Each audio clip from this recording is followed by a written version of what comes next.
നമ്മൾ ഇന്നൊരു മീൻ തലക്കറിയാണ് ഉണ്ടാക്കാൻ പോകുന്നത്. അതിനായിട്ട് ആദ്യമേ തന്നെ ഒരു വലിയ തല നമുക്ക് കിട്ടിയായിരുന്നു. അതിനെ കഴുകി വൃത്തിയാക്കി വെച്ചിരിക്കുന്നതാണ്. ചട്ടി ചൂടാക്കിയിട്ട് നമ്മൾ 3 ചെറിയ ഉള്ളി ഇങ്ങനെ ഹാഫായിട്ട് അരിഞ്ഞു വെച്ചിട്ടുണ്ട്. അതിനെയും കൂടെ ചേർത്ത് കൊടുത്തു.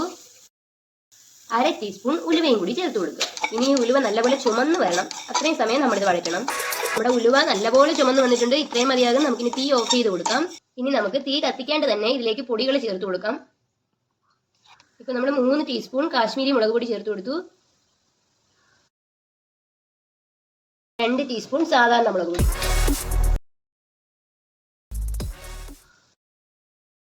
3 ടീസ്പൂൺ മല്ലിപ്പൊടിയും ചേർത്ത് കൊടുത്തു. ഇനി നമുക്കിത് തീ കത്തിച്ച് ലോ ഫ്ലെയിമിലിട്ട് ഒന്ന് വഴറ്റിയെടുക്കണം. ഇതിന്റെ പച്ചമണം മാറ്റണം. ഇപ്പൊ നമ്മുടെ പച്ചമണമൊക്കെ മാറിയിട്ടുണ്ട്. നമുക്കിനി തീ ഓഫ് ചെയ്ത് കൊടുക്കാം. നമുക്ക് ജാറിലേക്ക് നമ്മുടെ കൂട്ട് തട്ടി കൊടുക്കാം. ഇനി 1 കപ്പ് തേങ്ങ ചിരകിയത് എടുത്തിട്ടുണ്ട്. അതും കൂടി നമുക്ക് ഇതിലേക്ക് തട്ടി കൊടുക്കാം. നെല്ലിക്ക വലുപ്പത്തില് നമ്മൾ പുളിയും കൂടി എടുത്തിട്ടുണ്ട്. അപ്പൊ അതും കൂടി നമ്മൾ ഇതിൽ ഇട്ട് കൊടുക്കാം. ഇനി വെള്ളം ചേർത്ത് ഇത് അരച്ചെടുക്കണം. ഇനി നമ്മൾ അരച്ചെടുത്തിട്ട് കാണിച്ചു തരാം. അരച്ച് ഈ ഒരു അളവെത്തുമ്പോഴേക്കും കുറച്ച് കറിവേപ്പിലയും കൂടെ അതിൽ കൂടെ ഇട്ട് കൊടുത്ത് വീണ്ടും ഒരിക്കൽ കൂടെ അരയ്ക്കാം. ഈ ഒരു പരുവത്തിന് അരച്ചെടുത്താൽ മതി. ഒരുപാട് അരയണ്ട. നമ്മുടെ അവിയലിന് അരയ്ക്കുന്നതിനെക്കാളും കുറച്ചുകൂടി അരയണം. നമ്മൾ ഈ ചട്ടി അടുപ്പത്ത് വെക്കണം. 2 തക്കാളിയും അരിഞ്ഞു വെച്ചിട്ടുണ്ട്, 2 പച്ചമുളകും അരിഞ്ഞു വെച്ചിട്ടുണ്ട്. അപ്പൊ ഇത് നമുക്കിനി ഇതിലിട്ട് ചേർത്ത് കൊടുക്കാം. വേണമെങ്കിൽ നിങ്ങൾക്ക് മാങ്ങയോ മുരിങ്ങയ്ക്കോ അരിഞ്ഞ് ചേർത്ത് കൊടുക്കാം. അരച്ച് മാറ്റിയ കൂട്ടും കൂടി നമ്മൾ ചേർത്ത് കൊടുക്കണം. ഇനി കുറച്ച് വെള്ളവും കൂടി ചേർത്ത് കൊടുക്കണം. ഇനി നമുക്ക് ഇതിലേക്ക് 1/2 ടീസ്പൂൺ മഞ്ഞൾപ്പൊടി ചേർത്ത് കൊടുക്കാം. 1/4 ടീസ്പൂൺ ഉപ്പും കൂടി ചേർത്ത് കൊടുത്തു. നിങ്ങൾ നിങ്ങളുടെ ഇഷ്ടത്തിനനുസരിച്ചിട്ടുള്ള ഉപ്പ് ചേർത്ത് കൊടുക്കണം.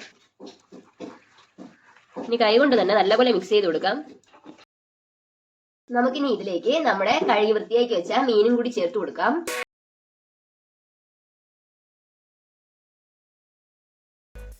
നമ്മുടെ മീനെല്ലാം വെള്ളത്തിൽ നല്ലപോലെ മുങ്ങി കിടക്കണം. ആ ഒരു അളവിലുള്ള വെള്ളം നമ്മൾ ചേർത്ത് കൊടുക്കണം. ഇനി നമുക്ക് തീ കത്തിച്ചു കൊടുക്കാം. ഇനി ഇതിവിടെ ഇരുന്ന് തിളക്കട്ടെ. അടച്ച് വെച്ച് വേവിക്കാം. ഒരുപാട് അടയ്ക്കണ്ട, ചെറുതായിട്ടൊരു സ്പേസ് വേണം. മീന് പൊടിയാതെ തന്നെ നമ്മൾ ഇതെല്ലാം മിക്സ് ചെയ്ത് എടുക്കണം. കുറച്ച് കറിവേപ്പില ഇങ്ങനെ പിച്ചി പിച്ചി ഇട്ട് കൊടുക്കാം. 1 ടീസ്പൂൺ പച്ച വെളിച്ചെണ്ണയും കൂടി നമുക്ക് ഇതിലേക്ക് ഒഴിച്ചു കൊടുക്കാം. അതിങ്ങനെ കൈ വെച്ച് തന്നെ ജസ്റ്റ് ഒന്ന് കറക്കി എടുക്കുക. ഇനി തീ ഓഫ് ചെയ്ത് കൊടുക്കാം. ഇതിങ്ങനെ കിടന്ന് കുറച്ച് സമയം ഇരുന്ന് വറ്റണം. ഇപ്പൊ നമ്മുടെ മീൻ അടച്ചു വെച്ചിട്ട് കുറച്ച് സമയമായിരിക്കുന്നു. അങ്ങനെ നമ്മുടെ മീനെല്ലാം കറക്റ്റ് ആയിട്ടുണ്ട്. അങ്ങനെ നമ്മുടെ മീൻ തലക്കറി റെഡി.